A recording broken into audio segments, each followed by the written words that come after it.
Странци заинтересирани да инвестираат во депонијата Буково ја гледаат како потенцијален извор на енергија. На локацијата каде половина век се одлага неселективен отпад, се депонира и органски отпад, кој кога гори ослободува големо количество на метан.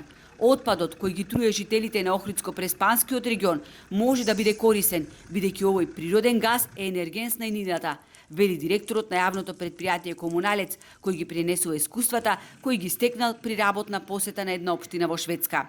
Имате формирано јавно предпријатие за производство на природен газ, односно изградена биогасна станица, каде што цел органски отпад од цела општина или регион во Шведска се носи во таа биогасна станица и служи за производство на природен газ, кој што после граѓаните го употребуваат дали за како гориво за возила или за затоплување.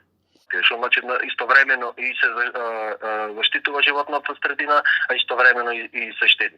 Сите органски материи кои потекнуваат од косење трева, сечење гранки, отпадоците од фармите, растителна отпадна биомаса од земјоделското производство може да се користат како суровина за производство на биогаз, појаснува Најдески. Според првичните проценки, изградбата на биогасна станица по сите светски стандарди чини околу 30 милиони евра.